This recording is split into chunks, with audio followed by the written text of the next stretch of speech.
మా నాన్నగారు పెంచిన పెంపకంలో నాకు వచ్చింది ఏంటంటే నీ పక్కవాడి గురించి నువ్వు ఎప్పుడు థింక్ చేయదు. థింక్ చేస్తే ఏంటంటే అతను గొప్పవాడైతే నువ్వు మనోవేదనకు గురవుతావు, అతను నీకంటే వెధవైతే నువ్వు గర్వపడటం నేర్చుకుంటావు. రెండు లాసే. అవును. You must observe your self. నీ గురించి నువ్వు తెలుసుకో, మనం దారిలో పెట్టుకోవటం. నీ గురించి నువ్వు చూసుకో. ఎక్కడైనా ఏదైనా జరిగిందంటే ఫస్ట్ కాజ్ నువ్వు. ఫస్ట్ కాజ్ ఏంటంటే నువ్వు అక్కడ ఉండడం ఆ సన్నివేశంలో. సెకండ్ కాజ్ ఏంటంటే నువ్వు దాన్ని అవాయిడ్ చేయలేకపోవడం. ఓకే. సో రెండింటిలో ఏదో ఒకటి చేయాలి. ఆ తర్వాత నేను నేర్చుకుని సంస్కారంగా సభ్యతగా నాకు పనికిరాని చోటు అవాయిడ్ చేసుకుని ఒక్కొక్క స్టెప్ మెల్లిమెల్లిగా అనుభవం ఒకటి నేర్పుతూ వచ్చింది. ఎందుకంటే అంతకుముందు నేను పెరిగింది చాలా రఫ్ లైఫ్. అవి వెంటనే పోవుగా. అవును. 2-3 ఏళ్ళు అక్కడేంటి భీమవరంలో నాకు ఎదుటివాడు ఎవడో ఆయన గౌరవించాలి అనేది అక్కడ ఉండేది కాదు. ఆ బొంగు వాడైతే ఏంటి మనకి, అది పనికిరాదు ఇక్కడ. అవును. ఆ యాటిట్యూడ్ తోటి కొన్ని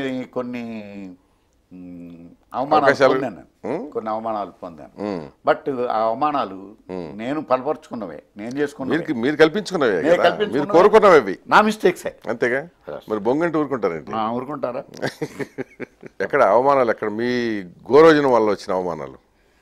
అది అవతల అవకాశం కోసం, లేదా తెలియనితనం అంతే, ఇన్నోసెన్స్. అదే అవకాశం కోసం వెళ్ళి బొంగంటే ఊరుకోరు కదా. ఎదుటి వాళ్ళని లెక్క చేయంతాను, అదే తెలియక లెక్క చేయంతాను. అలాంటివి అక్కడక్కడ కొన్ని నేను ఫేస్ చేశాను. బట్ అవమానం పొందినప్పుడల్లా దాన్ని అవమానంగా స్వీకరించాల, ఒక లెసన్ లాగా, గుణపాఠం కింద. గుణపాఠం కింద తీసుకున్నాను. అలాంటి వాటిలో కొన్ని వాగ్వివాదాల్లో నాది హై హ్యాండెడ్ అయి ఉండి కూడా ఎదుటి వాళ్ళు హై హ్యాండెడ్గా ఉండే ప్రమాదం కూడా ఉంది. అవును. ఏమండి, ఒక చోట గెలిచాను నేను. ఎలా గెలిచానంటే రాజమండ్రిలో జనరల్ టికెట్ తీసుకుని తాడేపల్లిగూడానికి రావాలి, గోదావరి ఎక్స్ప్రెస్. జనరల్ బోగి దగ్గరికి వెళ్ళా, ఉప్పు చేపలు తట్టెట్టు కొట్టేస్తున్నారు ఎక్కేవాడిని. మీరు నాకు ఇక్కడ ఇంట్రప్షన్, మీరు గోదావరి జిల్లా వాళ్ళు, దాని పేరు గోదావరి, కానీ ఆ ట్రైన్ మీరు గోదావరి అంటారు. ఈ గోదావరి ఏంటి అసలు? గోదావరి అనాలి మరి. వాళ్ళు ఏంటంటే అన్ని పేర్లు ఇంగ్లీష్లో రాశారు. ఇప్పుడు రాజమండ్రి ఎందుకన్నా రాయని, ఇప్పుడు రాజమండ్రి ఉంది. లేలే, ఇప్పుడు ఏదో ఢిల్లీ వాడు వచ్చి అది GODA గోడా అని అంటే అర్థం ఉంది. అంటే మనం ఏంటంటే మనకు తెలిసింది మనం మాట్లాడడం కంటే ఎదుటి వాళ్ళకి తెలవలసింది మాట్లాడడం అవసరం. ఇవాళ మీరు అన్న పాయింట్ని మనం కరెక్ట్గా స్వీకరించి పాటించి ఉంటే ఈ గ్లోబలైజేషన్లో భారతదేశపు మాతృభాష అయినటువంటి సాంస్క్రిట్ ఉండేది. ఆఫ్ కోర్స్ మనం ఇప్పుడు ఇంగ్లీష్ మాట్లాడాలి తప్ప సాంస్క్రిట్ మాట్లాడడంలో లాభం లేదు. అది మీకే వచ్చింది తప్ప ఆడికి రాదు. నేనంటే ఏంటంటే ఇంగ్లీష్లో అయినా సరే నారాయణ అవుతాడు కానీ ఇంకోటి అవడు కదా. ప్రాపర్ నౌన్స్ అంతే. గోదావరే ఉంది అంతే కదా. వాడు డి రాసాడు కదా అని గోదావరి అని మనం పలకడంలో నలుగురిలోంచి మనకు వచ్చి మనం మాట్లాడేస్తుంటాం. ఓకే. ఇప్పుడు మనం ఆ స్పెల్లింగ్స్ని కూడా కొన్ని కాపాడుతున్నాం. అది కూడా నేను పాయింట్అవుట్ చేశాను.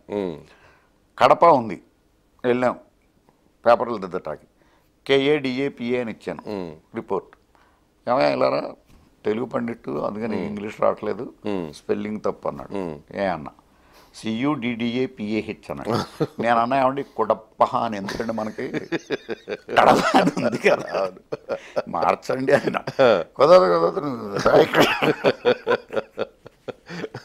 ఇప్పుడు రాజమండ్రి ఉంది, RAJAMU అని రాస్తే చాలు, RUJAH అంటాడు, రాజమండ్రి.